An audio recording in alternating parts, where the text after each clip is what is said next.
오늘 주시는 하나님의 말씀은 시편 68편 1절부터 12절까지 말씀 보십니다. 할렐루야. 오늘부터 시작해서 시편 68편 그리고 시편 69편 아주 귀중하고 귀중한 말씀을 담고 있습니다. 시편 69편은 우리 예수님께서 이 땅에서 지상사역을 행하시는데 마치 그 지상사역의 지침서와 같은 내용을 담고 있고요. 그 앞부분에 있는 시편 68편은 특별히 우리의 그 구원과 또 하나님께서 주시는 성령 그리고 성령께서 주시는 성령의 은사에 관해서 아주 중요한 말씀을 담고 있습니다. 그저 여러분이 성경을 보시면 여기 무슨 성령의 은사가 나와 이렇게 생각할 수 있겠지만 오늘 본문 말고 오늘 본문 지나서 다음 본문에 보게 되면 성령의 은사를 에베소서에서 사도 바울을 통하여 하나님께서 우리에게 설명하실 때 시편 68편에 있는 말씀을 인용을 하십니다. 아주 이 성령의 은사에 대해서도 시편 68편은 미리 내다보고 중요한 말씀을 여기에서 우리에게 주고 계십니다. 대개 보통 성령의 은사 그러면 어떻게 생각해요? 교회 나와서 예수 믿으면 능력을 받기 위해서 성령의 은사를 구해야 된다. 그래서 성령의 은사를 막 기도해서 받아야 된다. 이렇게 생각을 하고요. 또 한간에는 고린도전서 12장에 나와 있는 그 성령의 은사만 은사인 줄 알고 그 은사를 내가 받아야 되는데 거기 종류를 씌워보면 9가지거든요. 내가 이 9가지 은사 중에서 뭐 1가지를 받았다, 뭐 2가지를 받았다, 나는 뭐 8가지를 받았다 이렇게 얘기를 하는데 사실 그런 것은 아닙니다.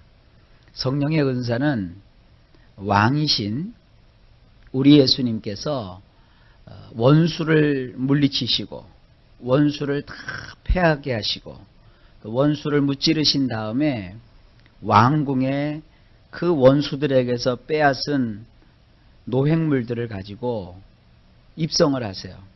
그래서 그 왕궁에 오르시는데 백성들이 전쟁에서 이기신 그 능하신 왕을 막 기뻐 환호하고 뛰면서 영접을 해요. 그러면 그 왕도 전쟁에서 이겼으니까 백성들에게 전쟁에서 노획한 전리품들을 나누어 줍니다. 백성들이 그 전리품을 나누어 갖고 또 기뻐해요. 그 전리품이 뭐냐? 성령의 은사입니다. 쉽게 얘기하면 성령의 은사는 왕이신 우리 예수님께서 원수를 이기시고 그 모든 대업을 완성하신 후에 기념으로 그 사랑하는 백성들에게 나누어 주신 선물, 그것이 은사예요. 그러니까 이 인사라고 하는 것은 우리가 기도했기 때문에 받는 것이 아니라 예수님께서 이기시고 하늘 보좌에 오르셨기 때문에 우리에게 주신 하나님의 은혜롭고 복된 선물입니다. 그런 관점에서 은사를 시편은 설명하고 있습니다. 그리고 한 가지 더 알아야 될 것은 시편 68편은 대개 그 출애굽의 사건이 연상이 됩니다. 이스라엘 백성이 애굽에서 출애굽을 하고 출애굽한 이스라엘 백성들이 하나님에게 이끌려서 어디로 들어가느냐? 시내산으로 가게 돼요. 이 시내산이라고 하는 산은요, 다른 말로 호렙산이라고도 합니다. 이 호렙산의 다른 별칭은 하나님의 산입니다. 모세가 이스라엘 백성들에게 들어가기 전에 호렙산에서 떨기나무에 임하신 여호와를 만나요. 그곳에서 하나님의 말씀을 듣고 명령을 받아 애굽 땅에 들어가서 하나님의 백성을 건져내는 일을 합니다. 결국 하나님께서는 출애굽한 애굽에서의 그 이스라엘 백성들을 하나님이 모세를 만났던 시내산 앞자락까지 인도해 드리십니다. 그런 다음에 모세를 하나님이 다시 시내산에서 부르십니다. 시내산으로 올라가서 모세는 하나님께서 주시는 백성들을 다스려야 되는 법인 율법과, 그리고 하나님을 만나기 위해서 백성들이 반드시 제물을 가지고 나와야 되는 성막에 관한 것을 하나님이 모세에게 알려주십니다. 모세는 그걸 받기 위해서 40일 동안 시내산에 올라가지요. 근데 이 시편 68편을 유대의 랍비들은 어떻게 해석을 하느냐 하면, 모세가 시내산에 올라간 것이 아니라 하나님이 계신 하늘로 올라갔다라고 해석을 해요.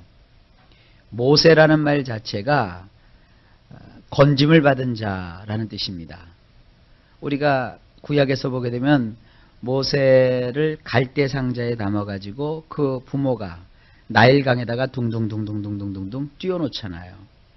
그럴 때 바로의 공주가 그 갈대 상자 속에 있는 모세를 발견하고 데려다가 양자로 삼아가지고 그를 키웁니다. 그래서 그의 이름을 물에서 건졌다 그래갖고 모세라는 이름을 그에게 준 거 아니겠습니까? 모세라고 하는 것은 물에서 건진 자라는 뜻도 있지만 신약적 의미에서 보면은 구원을 하는 자, 구원자입니다. 실로 출애굽을 한 이스라엘 백성들에게 있어서 모세는 구원자와 같은 역할을 했습니다. 이런 것을 종합해 보면 시편은 우리의 유일한 구원자이신 예수님께서 그 백성을 원수에게서 건져내시고 결국은 이기시고 승리하신 다음에 하나님 보좌로 올라가신 것을 상징적으로 보여주고 있는 것입니다. 자주간 이런 여러 가지 복합적인 내용을 담고 있는 것이 시편 68편입니다. 그 내용을 하나씩 하나씩 말씀의 행간을 따라서 살펴보고자 합니다. 1절입니다. 하나님은 일어나사 원수를 흩으시며 주를 미워하는 자로 주의 앞에서 도망하게 하소서. 원문을 보면 이렇게 되어 있습니다.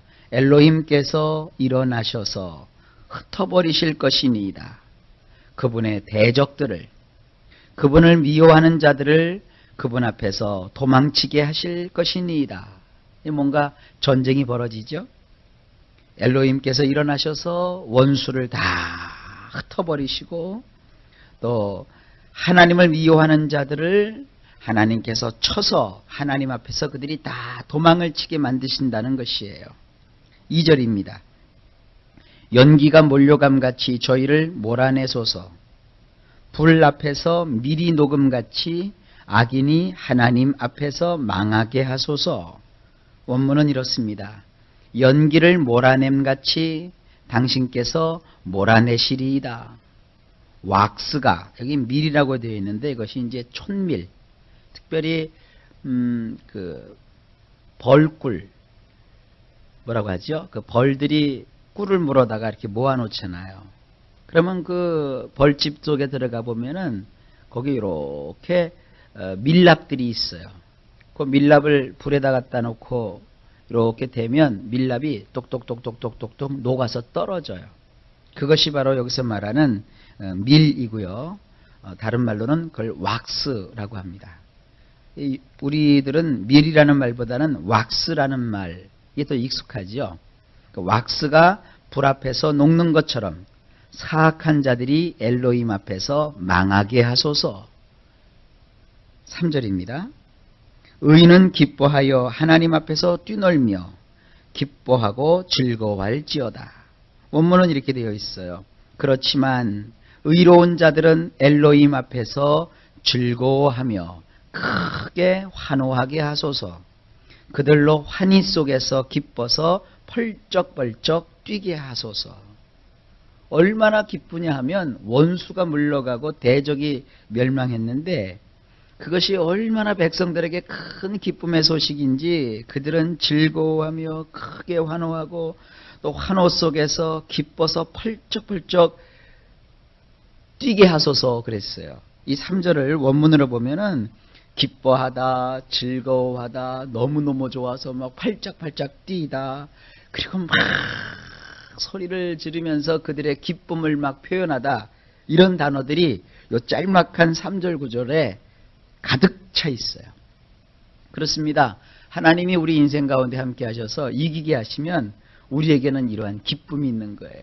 신앙은요, 억지로 쥐어짜가지고 기쁨을 어쩌다가 하나씩 발견하는 것이 아니에요.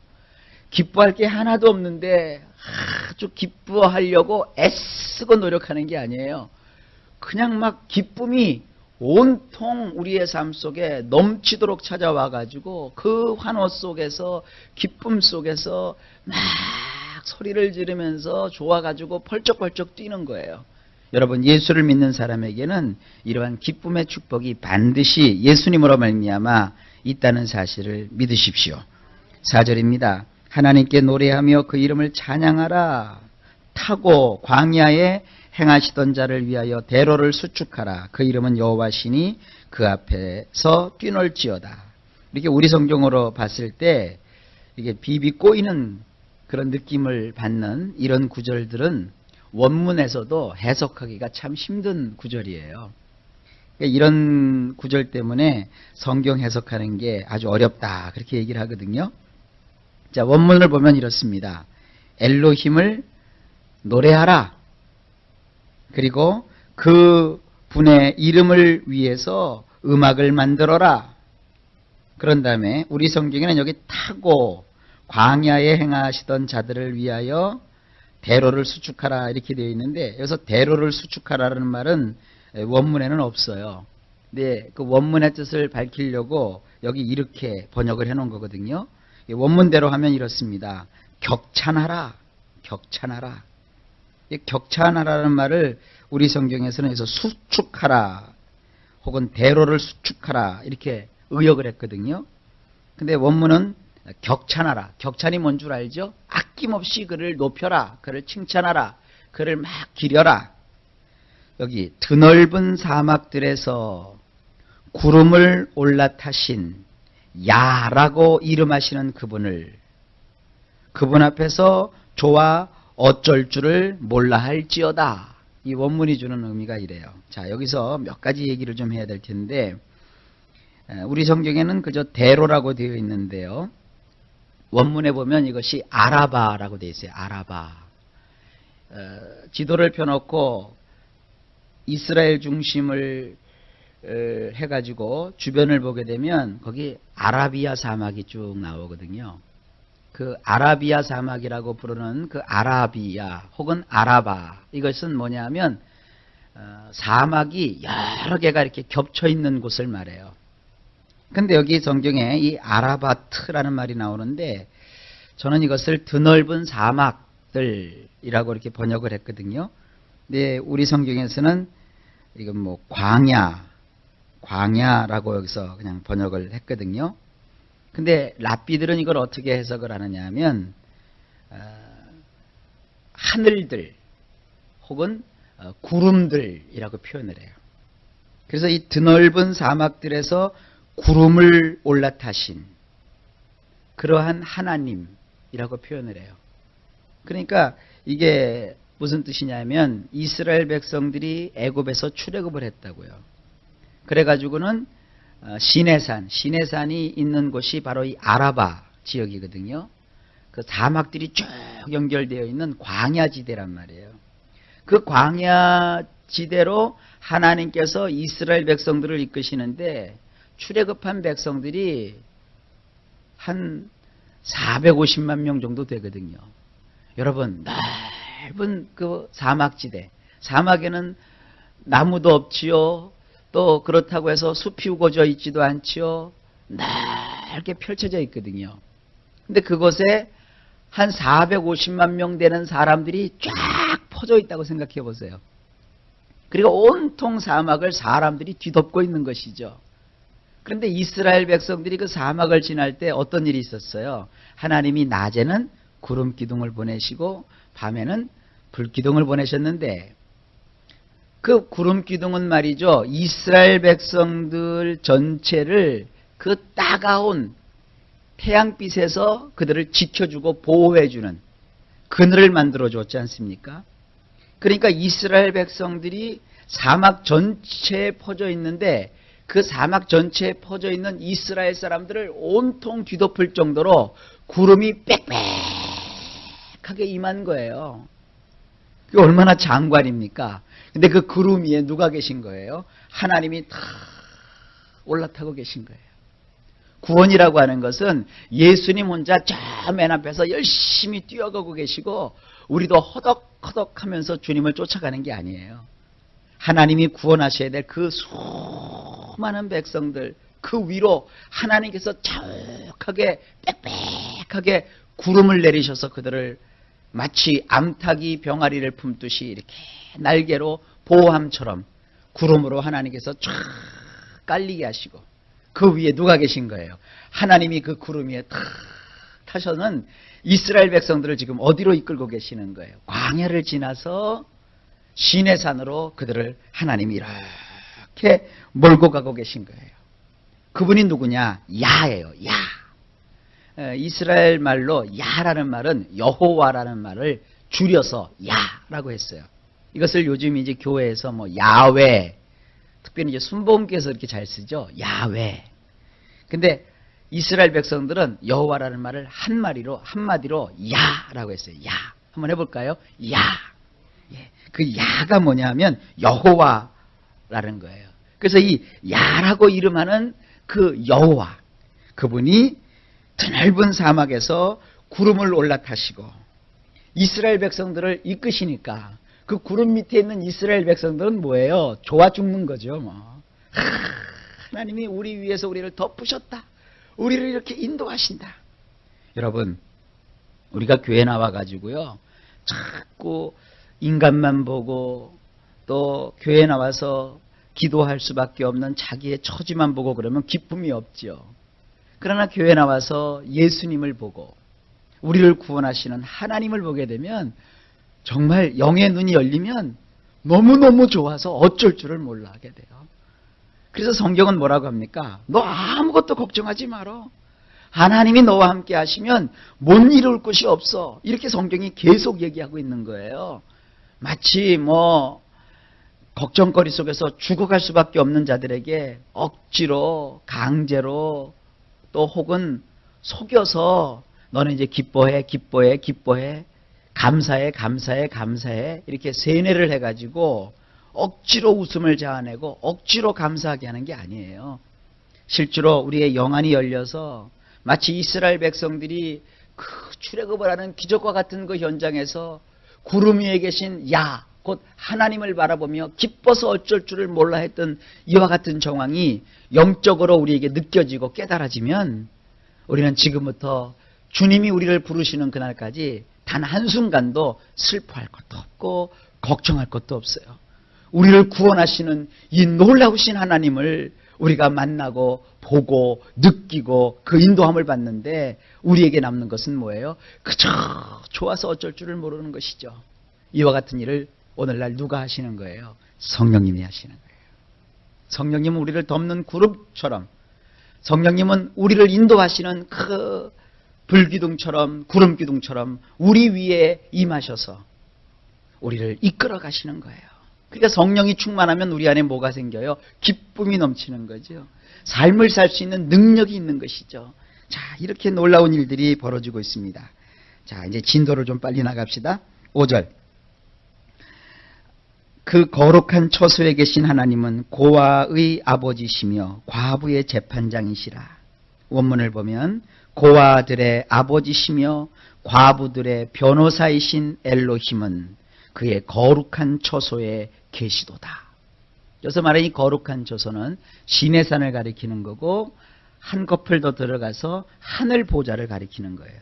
거기에 계신 하나님은 누구시냐? 고아들의 아버지신 거예요. 그리고 과부들의 변호사이신 거예요. 여기서 나오는 이 고아와 과부는 누구냐면 전쟁으로 인해서 생기는 겁니다. 전쟁에서 지면 고아가 속출하고요, 과부들이 생기는 거예요. 그러니까 한때 이 백성들이 어떻게 됐어요? 전쟁에서 졌어요. 전쟁에서 졌다는 건 뭐예요? 누군가가 이들을 쳐들어왔어요. 그래서 이들에게서 아버지를 다 빼앗아 갔어요. 그런데 이제 하나님께서 그들의 아버지가 되시는 거예요. 이제 하나님이 나타나셔서 남편을 잃고 슬픔에 빠지고 도탄에 빠지고 아무도 챙겨줄 수 없는 그와 같은 여인들의 변호사가 되시는 거예요. 그래서 그의 대변인이 되어주시기 위해서 하나님께서 임하신 거예요. 6절입니다. 하나님은 고독한 자로 가속 중에 처하게 하시며 수금된 자들을 이끌어내사 형통케 하시느니라. 오직 거역하는 자의 거처는 메마른 땅이로다. 원문으로 보면 이렇습니다. 엘로힘께서는 외로운 자들을 가정에 거하게 하시고 옥에 같은 자들을 끌어내어 형통하게 하시는도다. 그렇지만 거역하는 자들은 이글거리는 태양으로 그을린 지역에 거하게 하시는도다. 자, 이것이 그 구름을 타신 분하고 굉장히 연관이 돼요. 보세요. 엘로힘께서 외로운 자들을 어떻게 해요? 이제 가정에 거하게 하세요. 가정이 어떻게 돼요? 회복이 되죠. 아버지가 이제 생긴 거 아닙니까? 남편이라는 말 뜻이 뭐냐 하면 보호해 준다라는 보호자라는 뜻이에요. 보호자. 그런데 보호자가 없던 여인에게 이제 보호자가 생기죠. 그러니까 어떻게 됩니까? 하나의 가정이 이루어진 것이죠. 그리고 옥에 갇혔어요. 이 옥에 갇혔다는 건 뭐냐면 포로가 되었다는 거예요. 전쟁에서 지면은 군사들은 살아남았어도 포로가 되는 거예요. 그런데 하나님께서 나타나셔서 어떻게 되는 거예요? 그 포로로 되었던 자들을 다 거기서 끄집어내신 거예요. 이스라엘 백성들이 애굽 땅에 들어가서 포로가 됐잖아요. 근데 거기서 하나님께서 그들을 다 끌어내신 거예요. 끌어내셔서 어떻게 하시느냐? 형통하게 하시는 거예요. 하지만 거역하는 자들은, 하나님을 배반하고 멀리 떠난 자들은 어떻게 돼요? 이글거리는 태양으로 말미암아 사막에 가면 땅이 막 익어요. 그 익은 곳에 그들이 거하게 된다는 것이죠. 근데 이스라엘 백성들은 어때요? 비록 태양이 이글거리는 사막이지만 하나님이 구름 기둥을 보내셔서 그 구름이 그 지역을 덮으니까 그 밑에서는 뜨거운 태양이 그들에게 임하지 않지요. 그러나 하나님의 그 보호하심을 벗어난 사람들은 태양으로 이글거리는 그 뜨끈뜨끈한 사막에서 허덕허덕거리게 되는 것이죠. 하나님의 구원의 날개 속에 들어와 있는 사람들은 이런 큰 축복을 받는 것입니다. 성령의 시대와 또 연관을 지을까요? 믿노라 하면서도 성령을 의지하지 않는 건 뭐예요? 하나님을 거역하는 거예요. 하나님이 주시는 그 구름 속으로 들어오지 않는 거예요. 어떻게 예수를 믿으면서도 성령 없이 예수를 믿을 수가 있어요? 그런 껍데기 신앙이죠. 어떻게 하나님을 믿는다고 하면서 하나님을 체험하지 않고 신앙생활을 할 수 있어요? 어떻게 하나님이 주시는 성령의 은사도 없이 하나님을 믿을 수 있어요? 그건 다 뭐예요? 자기 혼자 하나님을 믿겠다는 것은 뭐냐면 이글거리는 태양을 자기가 사막에서 다 그대로 맞고 살겠다는 거예요. 말이 그렇지 우리나라 같은 나라도 한여름에 태양 앞에 그냥 있으면 직사각선으로 말미암아 피부암에 걸리거나 아니면은 일사병에 걸려서 죽어요. 여름이 되면 모자를 쓰든지 양산을 받쳐 쓰든지 아니면은 또 뭐 선크림을 발라서 태양을 차단하잖아요. 사막은요, 태양이 엄청난 힘을 발휘하는 곳이에요. 그곳에서 구름처럼 덮으시는 성령의 은사가 없고 성령의 업사가 없이 어떻게 살겠냔 말이에요. 똑같습니다. 우리는 이 세상에서 오로지 성령의 보호함을 받는 그런 자들이 돼야 합니다. 7절입니다. 하나님이여 주의 백성 앞에서 앞서 나가사 광야에 행진을 하셨을 때에, 원문을 보면 엘로힘이시여 당신께서 당신의 백성들 앞에 나아가셨을 때, 당신께서 사막에서 행진하셨을 때 어떤 일이 벌어졌느냐? 8절, 땅이 진동하며 하늘이 하나님 앞에 떨어지며 저 시내산도 하나님 곧 이스라엘의 하나님 앞에서 진동하였나이다. 원문은 땅은 흔들렸으며 또한 하늘들도 엘로힘 앞에서 떨어졌나이다. 그같이 시내산도 이스라엘의 엘로힘이신 엘로힘 앞에서 하였나이다. 9절, 하나님이여 흡족한 비를 보내사 주의 산업이 곰핍할 때에 견고케 하셨고, 원문을 보면 이렇습니다. 후두둑 후두둑 세차게 비가 쏟아지게 하시는 엘로힘이시여 당신의 소유된 저들이 피곤할 때에 당신은 저들을 세워주셨나이다. 세상에 구름으로만 덮여주신 것이 아니라 그들이 피곤하고 지칠 때 그 구름 밑으로 후둑 후둑하고 비를 막 세차게 뿌려주신 거예요. 그러니까 그 지친 자들이 그 비를 맞고 힘을 얻고 다시 일어나는 거예요. 성령 안에서 이런 역사가 나타나는 거예요.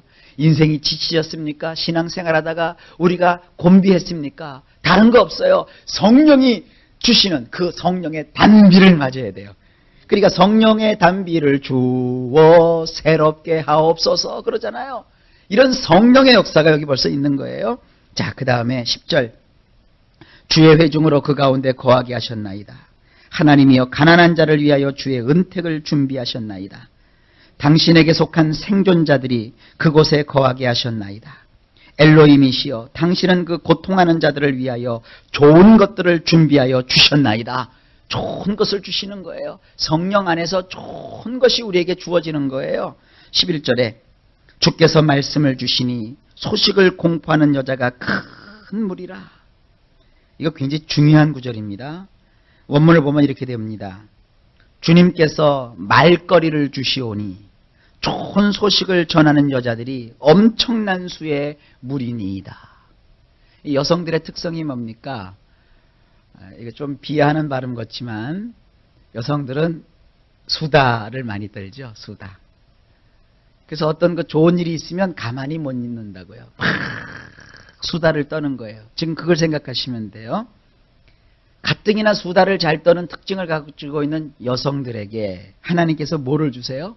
말거리를 주신 거예요. 그 말거리가 뭐냐? 좋은 말거리. 전해서 좋은 소리가 있잖아요. 빨리빨리 전해야 될 좋은 소리가 있잖아요. 그러니까 그 말거리를 누구에게 주셨느냐? 여자들에게 주시니까 그 좋은 소식을 들은 여자들이 막 가만히 있질 못하는 것이죠. 그래서 막 산지사방에서 그 좋은 소리를 막 전하는 거예요.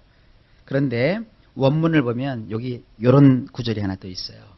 좋은 소식을 설교하는 여자들이 엄청난 수의 무리니이다 그랬어요. 그것은 장차 성령의 시대가 오면 하나님은 남종뿐만 아니라 여종들도 들으셔서 온 세상에 하나님이 주시는 이 좋은 수다를 떨게 하신다는 거예요. 설교를 하신다는 거예요. 그러니까 이 시대에 여성도 하나님께 부름을 받으면 말씀을 전하는 자가 될 수 있는 거예요. 그러니까 이 한 구절을 말이죠. 가지고 특별히 어떤 구절, 여자는 교회에서 잠잠할지어다. 이건 나중에 제가 멋지게 한번 해석을 해드릴 터인데요. 그걸 가지고 우리나라 사람들은 여자가 무슨 말씀을 전해. 아니요. 여기 있잖아요. 예언적으로. 성령이 임하시면 승리했단 말이에요. 그 여성들은 말이죠. 승리의 소식을 전하는 거예요. 이 설교를 해봐도 말이죠.